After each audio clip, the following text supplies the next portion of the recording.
नमस्कार दोस्तों, स्वागत है आपका अपने YouTube channel trail blazer the study point में। एक बार फिर से मैं हाजिर हूँ करंट अफेयर्स के कुछ विशेष मुद्दों को लेकर के। आई होप आप लोग हमारे इस प्रयास का कुछ ना कुछ लाभ ले रहे होंगे। शुरू करने से पहले इन मुद्दों को आप लोगों से एक विनम्र निवेदन है कि आप लोग इस वीडियो को ज़्यादा से ज़्यादा लोगों तक पहुँचाएँ, इसे शेयर करें। साथ ही जिन लोगों ने अब तक सब्सक्राइब नहीं किया है, कृपया वो लोग सब्सक्राइब भी कर लें। साथ ही बेल आइकन को भी प्रेस कर दें ताकि आपको हर वीडियो का नोटिफिकेशन मिलता रहे। और अगर वीडियो अच्छी लगे तो इसे लाइक भी करें, साथ ही आप कमेंट भी करें। आपके कमेंट की हमें अपेक्षा रहेगी। ठीक है, आपके सुझाव हमें बहुत मोटिवेट करते हैं। चलिए शुरू करते हैं आज के मुद्दों। तो पहला टॉपिक है सिंकिंग फंड के बारे में। क्या होती है सिंकिंग फंड, इसके बारे में जान लेते हैं। तो एक तरह का फंड ही है, निधि है, जिसमें एक निर्धारित राशि जमा की जाती है। क्या काम होता है इस निर्धारित राशि की? भविष्य में कर्ज चुकाने के काम आ सके।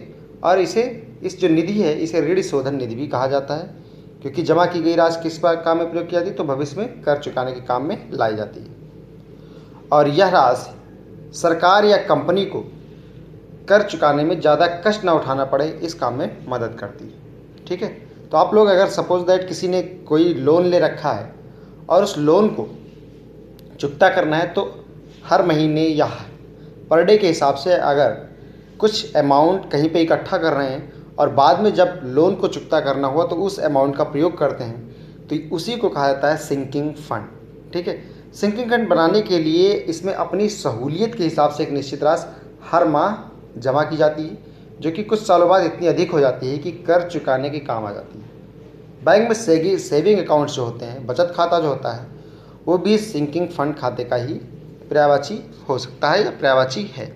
ठीक है, आगे बढ़ते हैं। यह fund consolidated fund of state, राज्य की बात हो रही, ना कि इंडिया की बात। कंसोलिडेटेड फंड यानी संचित निधि, राज्य की संचित निधि और पब्लिक अकाउंट से अलग होता है।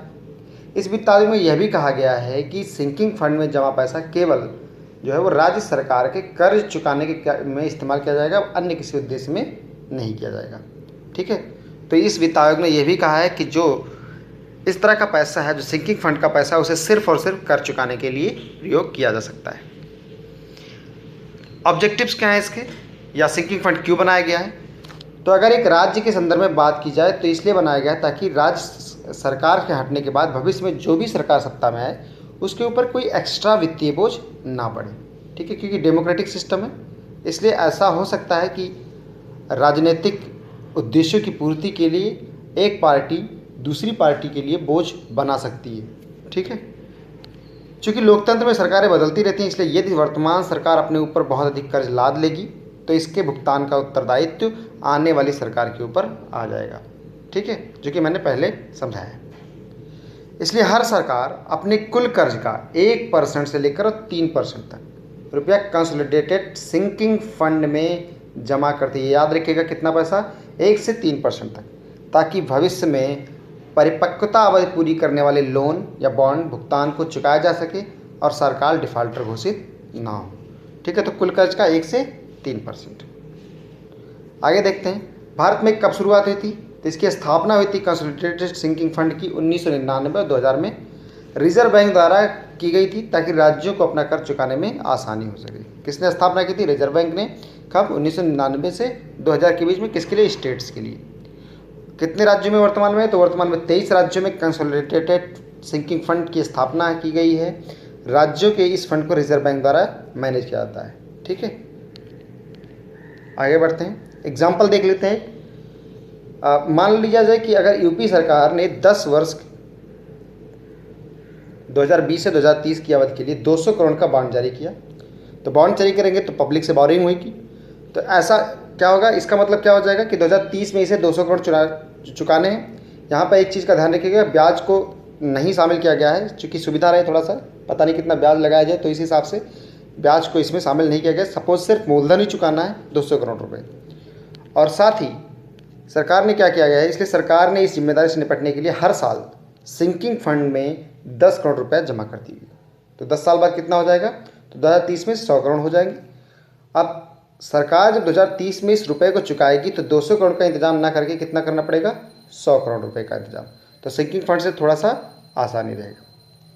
आगे देखते हैं, सभी राज्यों का सिंकिंग फंड नहीं है, केवल 23 राज्यों ने इस फंड में 31 मार्च 2020 तक कुल 1,30,431 करोड़ रुपए जमा किए।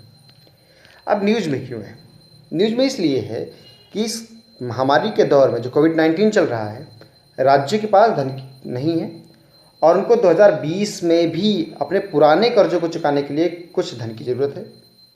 अब ये पैसा कहाँ से आएगा? तो रिजर्व बैंक ने क्या कहा है कि राज्यों को एक सुविधा दे दी है कि वो अपने कर्ज को का 45% भुगतान यानी 13,300 करोड़ रुपए इस सिंकिंग फंड से पैसा निकाल कर सकते हैं।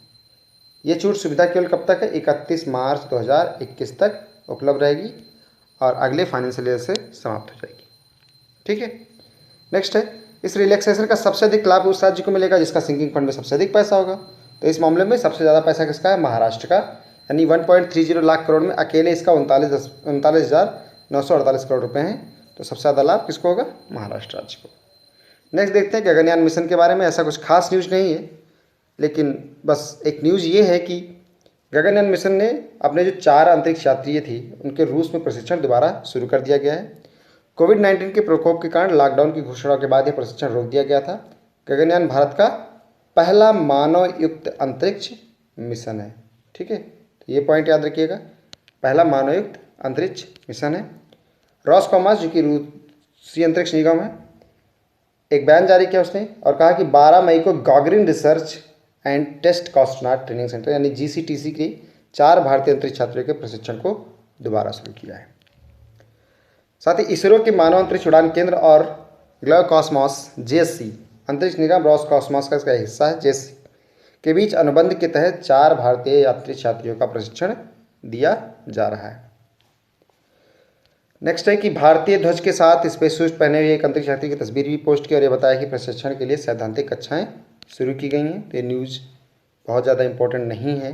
कोविड-19 संक्रमण के प्रकोप के कारण मार्च 2020 के अंत में लॉकडाउन लागू करने की सिफारिश की गई थी, जिसका भारतीय अंतरिक्ष छात्रियों ने ध्यान से और पूरी तरह से पालन किया है। ये लाइन इंपॉर्टेंट कि वर्ष 2022 में 10,000 करोड़ रुपए की महत्वाकांक्षी परियोजना की लॉन्च होने की उम्मीद है और इस वर्ष की भारत की आज़ादी की कितनी वर्ष पूरी होने में 75वीं वर्षगांठ मनाई जाएगी। वर्तमान में भारतीय वायुसेना के 4 लड़ाकू पायलट मॉस्को में प्रशिक्षण ले रहे हैं। उन्हें गगनयान मिशन के लिए संभावित उम्मीदवार माना जा रहा है। कब तक लॉन्च होने की बात कही गई? 27 जून 2019 को 2022 में लॉन्च होगा। 27 जून 2019 को इसरो ने मानव अंतरिक्ष उड़ान केंद्र और ग्लोकॉस्मॉस के बीच एक अनुबंध पर हस्ताक्षर किए थे। इस 10 फरवरी 2020 को रूस में 4 अंतरिक्ष यात्रियों का प्रशिक्षण शुरू हुआ था।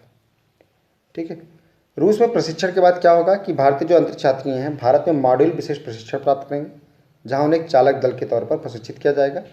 वह इसरो द्वारा डिजाइन किए गए सर्विस मॉड्यूल को संचालित करना भी सीखेंगे, जिसके तहत वे इसके चारों ओर काम करना सीखेंगे, इसे संचालित करना सीखेंगे और सिमुलेशन का अभ्यास भी करेंगे।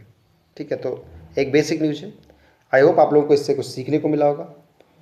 वीडियो अच्छा लगे तो इसे लाइक करें, शेयर करें ज़्यादा से ज़्यादा लोगों तक, अपने दोस्तों में, परिवार में, और जिन लोगों ने अब तक सब्सक्राइब नहीं किया है वो लोग सब्सक्राइब कर लें। साथ ही बेल आइकन को भी प्रेस कर दें for more information. Thank you very much.